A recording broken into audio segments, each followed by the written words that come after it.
All right, welcome to another Bragging Rights. Today we're going to go through one of my armies that is painted and based up in 10mm for a few games. Originally used for Kings of War, later I used it for Do the Strongest, and I even used it for A Song of Ice and Fire, the Cool Mini or Not game, which I actually think works really well with multi-basing and works perfectly well at 10mm, and it's actually kind of friendly to get into for alternative miniatures because you can just buy the cards and the rulebook is free online. You don't really need all the bits and bobs that come with the game to play it. Any sorts of counters work for the types of things that you need in the game. So I painted this in about 2018 or so, most of it, and then just a few things over the last 2 years I added in. These are I think they're called Eskimo Hunters or something like that from the Magister Militum 10mm fantasy range. And I thought they worked really well for Wildlings. And one of the bonuses of this project is it was extremely easy and quick to paint up. It was just undercoat of a few colors, including spraying the whole thing field gray, and then doing a wash of Devlin over the entire model and then some highlights. So really easy, really quick to get on the table. As usual, I went with my 40mm by 40mm standard for a regular size unit and dice frames from minifigs to track wounds and status and things like that. So this is a unit of Wildling Archers. Some more Wildling Archers that I did really mostly for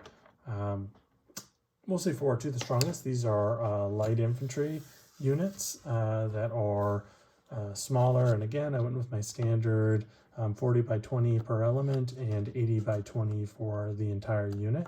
And I have these in some movement trays that are really, really smart looking. I got them from Tectonic Crest Studios, although the price is really, really high. So I'm gonna stick with the ones I have now. I'd love to order more, but it's just the price is a little too high. And dice frames, of course. I am gonna just buzz through some of these Wildlings. They're all the same model, or the same few models. There's not a lot of variation. So here are some Javelin men.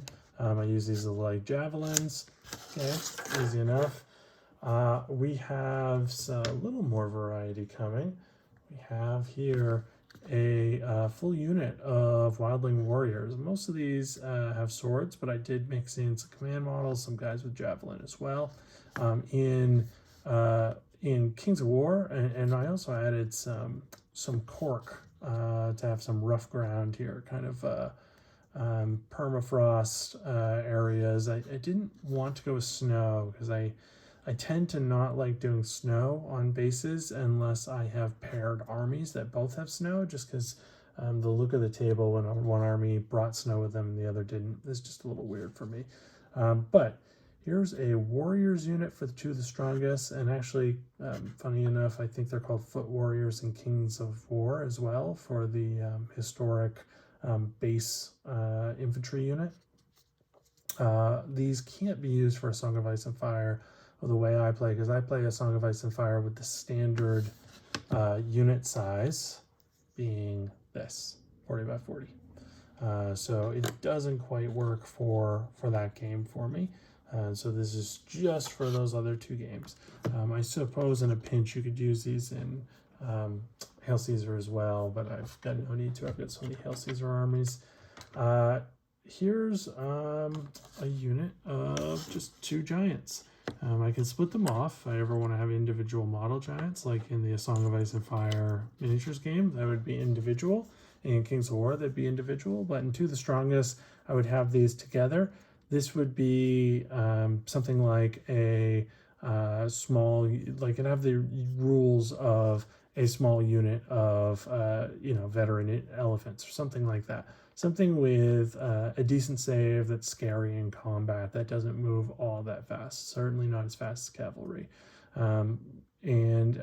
That seems to work pretty well. Might write my own rules eventually, but I'm just looking for fun approximations and simple rules when I play To the Strongest, because a lot of times I'm playing with people who've never played it.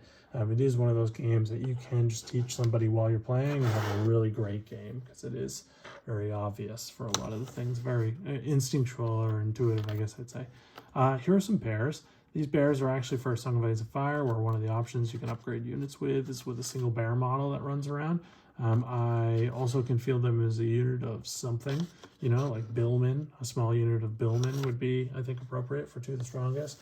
And Kings of War, they can be a unit of War Dogs, which is one of the options in the historical list for Kings of War. This unit is north of the wall, so it includes some things that go beyond just wildlings. So here are Night's Watch Rangers, and these are bowmen. I made sure to have a lot of older guys in here as well, just because you don't retire from the Night's Watch early. And gave them all gray and black horses. Now I painted these in 2 different time frames and 2 different styles. The one on the left is all traditional paints from Army Painter. The one on the right is all contrast paints with a little bit of Army Painter as highlights. Didn't color match very well, but they work perfectly well for these purposes. Those are all actually really helpful in the Song of Ice and Fire game too, where I was pretty careful with the way that I armed many units to be compatible with that game, and luckily for the most part, Song of Ice and Fire does the iconic armament as you might expect. Some more north of the wall goodness. Cold Hands. He's supposed to be riding, I believe, an undead moose or elk or something like that, but I think this works really well. This is, and I should say, the previous models, the Night's Watch models I just showed you, were cobblestone castings. Every other model, every last one previously was from Magister Militum's 10mm fantasy range. This is from Cobblestone Castings Lord of the Ring range. That is the Evil Heroes pack. This is supposed to be a Ring Wraith on horse. There's a Ring Wraith on Nazgul model too. I've never painted it up. So more from that basic range. These are Gondor Rangers, Rangers of Minas Tirith, I believe they're called, something like that. I don't know. I don't remember the exact term, but you'll find them. There's not much in that Lord of the Rings range. Really like these models. They suffer from the same thing my Rangers on horse do, is painted them in 2 different batches, and you see this different style, and these haven't been dull coated yet, so they have a little bit of a sheen to them. Dull coat will actually help match these 2 a little more. I put some extra rough terrain on both sides. I was kind of thinking of you know, a lot of the rough fighting that they do there, and again, not wanting snow, but I did want to depict these guys going through some rough terrain, and that is showing off that they can pass through rough terrain without difficulty. Some War Master figures. This is just one unit I have. This isn't full out to my standard 80mm yet, but this is a unit of Thanes. Thanes are not quite like they are in the show. They are depicted as kind of Bronze Age or early Iron Age technology, bronze armor, and they have metallurgy. They have some under mountain strongholds, I believe, in the books. So these are depicted as just different from the rest of the wildlings, and I like how those came out. Here's a notable guy, Veramir 6 skins. He's a shape changer. You know, think of like a druid or a warg from the Game of Thrones. This is Magister Militum model, and here are his 6 skins. Now I will try to remember where I got all these models. So I believe this cat is from Magister Militum's range. I think this bear is a 15mm bear. I can't remember exactly what manufacturer that is, but he's 15mm because I wanted to be a big cave bear. These 3 are dire wolves from the Cobblestone Castings Lord of the Rings range. I get a lot of mileage out of that range. And then up here is a Ripper Swarm from Dark Eldar from Games Workshop from many years ago. I don't know if they still make those. Maybe they do, maybe they don't. But I had it, and I thought this would be a good use for it. As Veramir, I believe, is supposed to have I'm probably going to get this wrong, it's supposed to have a Shadow Cat, a Cave Bear, 3 dire wolves, and giant vulture maybe, or a giant eagle, I can't remember which, and hence his 6 skins. I think he rode the cave bear into battle, not in my version. I didn't have a model for it. Let's do a few more heroes. We only have a few units, proper units left to do. Here's a Craster I put together. These are some Pendragon figures from, he needs to be dull coated, but this is a Pendragon, I think he's coming from a fantasy fool or something like that. I don't remember. It's one of the weird fantasy ranges that is like, I think it's a vampire thrall maybe, and this is from the animal range, just 2 pigs. I thought that was a decent representation of that guy. Here is, let's start with his cloak, Mance Raider. It's got the streaked red and black cloak. Otherwise, just kind of normal dude. With Mance Raider, I do have Dala. This could also just be any Spear Wife champion or hero. Speaking of some random heroes, we have just 2 Wildling heroes. I'd use them for whatever I need to.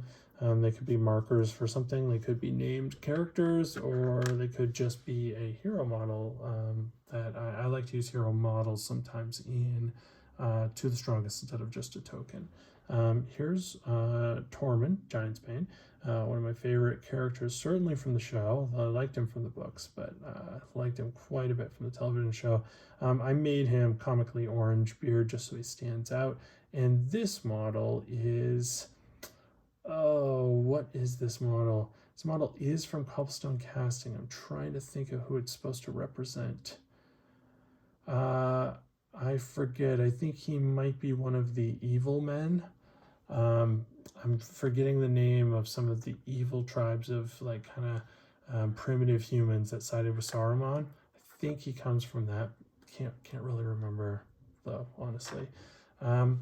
Here is a Master Aemon, although he could be a lot of things, but I use him as my Master Aemon for the Night's Watch. And we've got, this is such a great model. I really dig this model. I wish I might go in and touch him up a little bit because the model definitely deserves more than just contrast paint. This is Conan the Barbarian in the classic style of classic Jordan style as opposed to some of the newer Hollywood style. And I use him as a stir. One of the badass Wildling heroes. And yeah, I'll show it again. So that comes in one of the packs that Cobblestone does. I actually think it comes with the Lord of the Rings pack. More Cobblestone. Cobblestone has a range of, certainly not giants, but I use these as giants. And just size compare for a moment. Yeah, they're giants, that's for sure. So the previous giants I showed off from Magister, they're fine, but I wanted something like disgustingly huge, and that's what these guys are.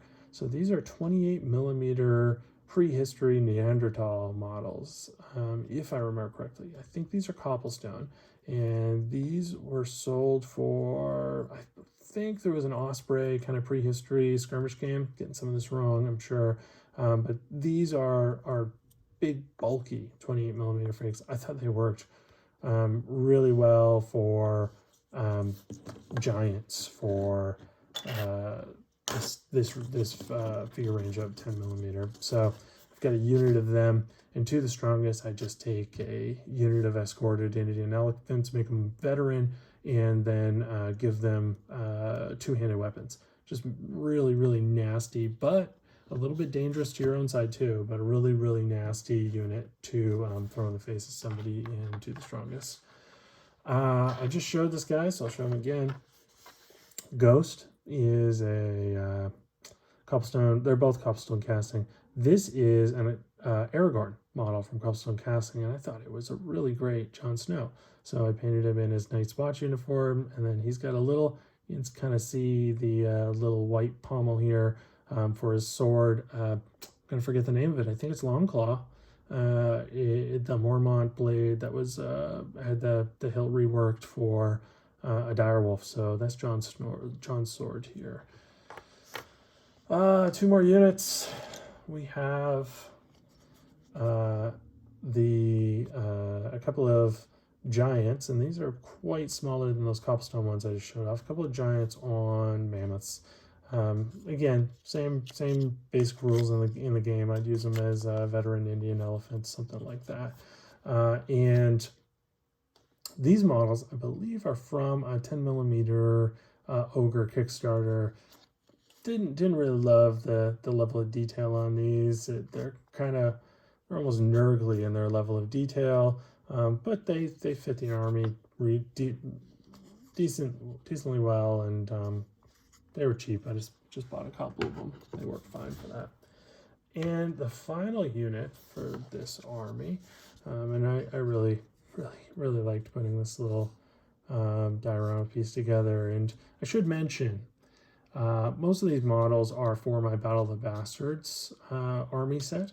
I've showed off part of that already, and these wildlings go along with all of that, led by, of course, Jon Snow on one side and Ramsay on the other. Okay, so these are wildlings from White Tree, and here's the aforementioned White Tree, weirwood there.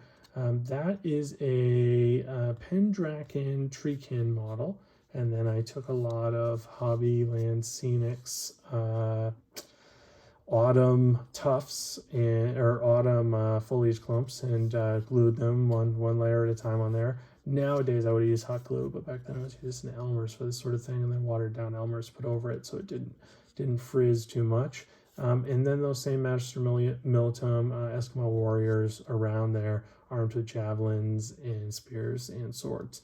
And I really like the way these wildlings come out. It seems true enough to the books, but really has that look of the wildlings in the television show of, thick seal skins like you would imagine, Greenlanders to have, stuff like that. That's the last unit for this army. I have been a little slow on the content lately as I was diagnosed with Lyme disease this summer, and it has been really tough to paint, or really, honestly, to have the motivation to do anything at all, even these videos. So I'm trying where I can, but I just don't always have the energy to do it on the weekends. And I certainly don't have the ability to paint right now. I'm trying to get back into it. I have done some priming, and I'm getting ready for the winter to have enough prime so that I can kind of see myself through the cold months when I can't prime outside. But it just hasn't happened yet. Hopefully we'll have some more new painted stuff coming up soon. I have been able to get a few games in, not as much as I used to do, but a few. And I'll have more to share in the future. All right, well, thanks. Have a great week.